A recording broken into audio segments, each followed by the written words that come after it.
YouTubers, this is me again. I'm sorry for not doing last week.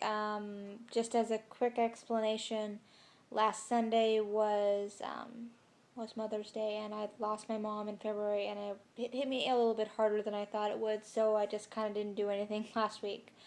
And this coming week, I'm actually going to be going on a slight road trip to put my mom's ashes in several places that she wanted to be put. So I won't be live next week, but I'll be pre-recording my next week's video if I can. So that's what's going to be going on this next week. This is the reading for next week, and it's an interesting one. I've already pulled the cards, so let's get going. So this week, once again, we'll be using the Forest Folklore Tarot by Kessia Beverly Smith. It's an interesting deck, and I found some good stuff in it. So we'll be using that deck again. Okay, so overall for this reading, it's going to be just one of the basic readings I usually do. Is like a overall for the week is the Chariot, and that's reversed. Overall for the week. And the beginning of the week is the Eight of Wands, and that was also reversed. The middle of the week was the Knight of Wands, and that was also reversed. And then the Lady of Wands is the end of the weekend to the weekend, and it was also reversed. The fifth card that I drew was kind of like an underlying theme, like something you just didn't see or unexpected help, that sort of thing.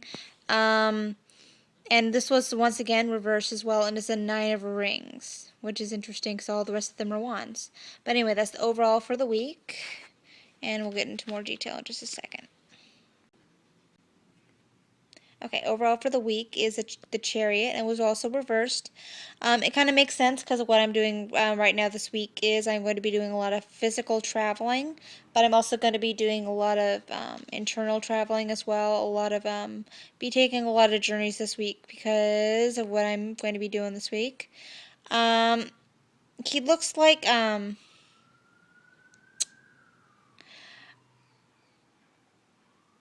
well, oddly enough, he kind of reminds me of the Iron Man movies. The guy that plays Iron Man, I can't remember his name at the moment, but yeah, just the beard kind of reminds me of him.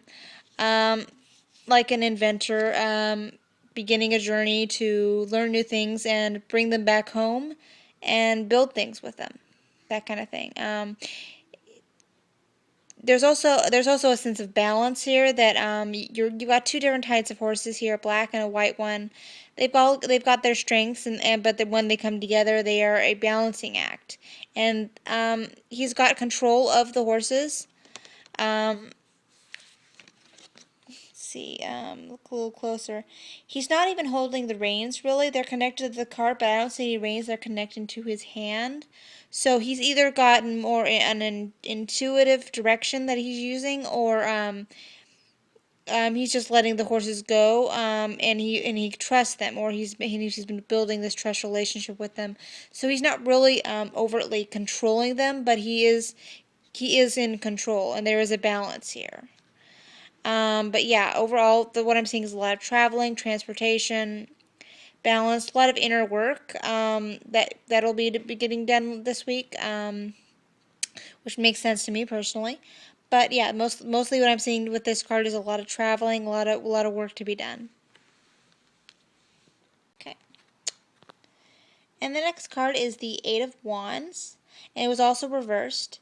The Eight of Wands in this deck kind of looks like someone's lit a path and you're following it, but there's also another path that gets not quite as lit over there to the side that you can probably go to. You have a choice, and a lot of people have already made a particular choice, maybe, or maybe one person has lit the way that you're maybe not necessarily you're supposed to go that way, but it's the safest way, or the most well-trodden path, or the most taken path. What reminds me of the poem by Robert Frost is the path less taken. It made all the difference. So you've got a decision here. It's kind of a crossroads I'm seeing right here. You can either take the path that's already been laid out for you, or you can strike out on your own to a new path. And you can't really see from here where the other path leads. Um, they both lead into kind of a wooded area, so you can't really make a choice deciding on the path by the way it looks from here, but it's kind of a choice that you kind of have to make.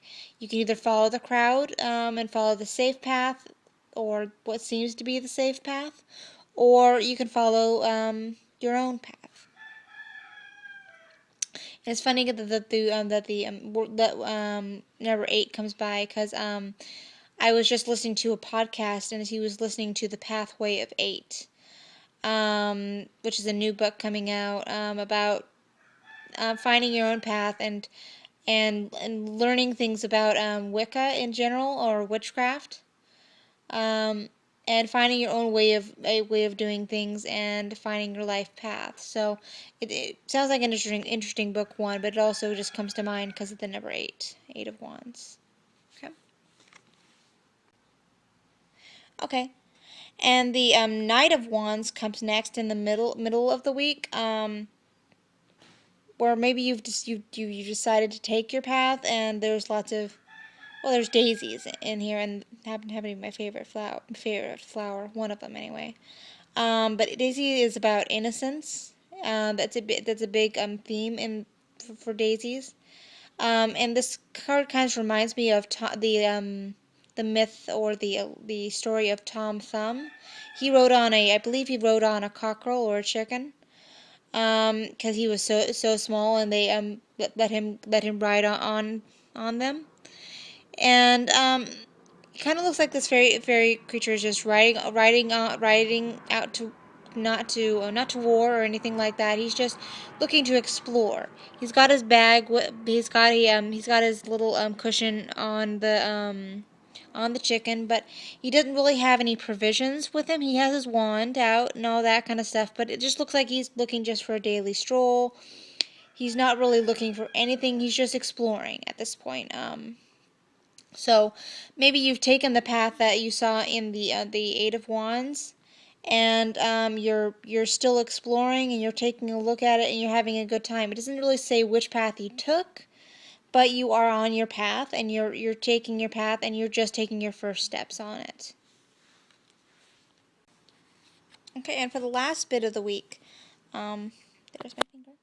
Um, it's the Lady of Wands, and the lady kind of represents the page in this deck, and she's got a message for you in her right hand. It's somewhat of an important message, I think.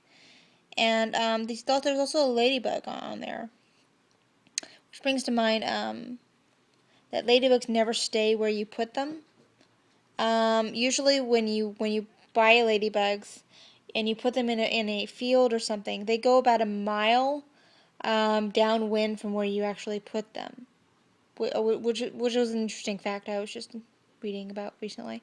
But it's an interesting that she has the ladybug in there, and there's a message for you.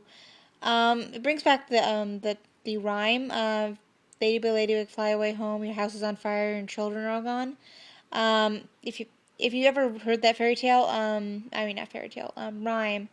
It's an interesting parallel with this card, because it's like you're receiving a message that something's going on at home, and you need to hurry home. Yeah, that's pretty much what I'm seeing with this card, is that there's a message waiting for you. And maybe you've taken your path, and you've got a message from home, or an email or something, that you don't necessarily have to go back on your path, but you just need to find your center and find your home, um, in a metaphorical sense rather than a physical sense.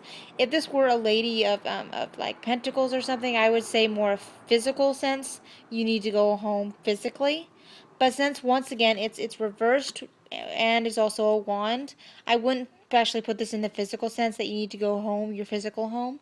I would say that you just need to find your center and find your place, um, metaphorically speaking, or get centered. That's the main thing here, and you're going to be getting a message here real soon at the end of this that you need to find your center. Like you've taken the path, you've made your choice, and now you need to find your peace with it. And there's my cat.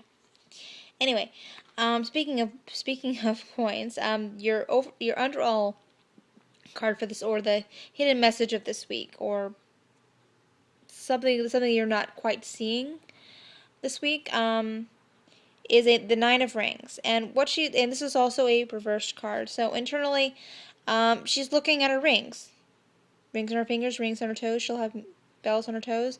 She'll have music wherever she goes.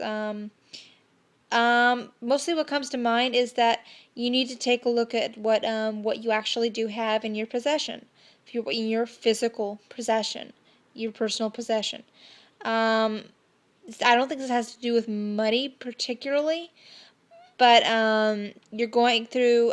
Me personally, I'm going through a lot of loss, and you're doing a lot of searching, and you're doing a lot of movement, and you're doing a lot of change, and you just need to take stock of what you actually do have. Um, and it goes along with the Lady of Wands as well, that you've got a message to find your center. This is another message that you need to find, or you need to rediscover, or take a look at what you really do have. And it's a practical card. Because you're dealing with a lot of metaphysical things with the wands, but you need to take a look at the practical side as well. And it all needs to fit together, or it will fit together. Okay, so that is the reading for this next week. It looks like an interesting reading. Most of them were reverse cards, so it looks like you'll be doing a lot of inner work, um, metaphorically speaking, and also practically speaking, especially with the Nine of Rings. Maybe overtly, you'll be just doing a lot of searching metaphorically, but underlying that, there's always a practical string that ties everything together. Okay, well, nice talking to you. Hope to see you next week, and I hope you had a great Mother's Day, and hope you guys have a good time this week. Talk to you later. Bye.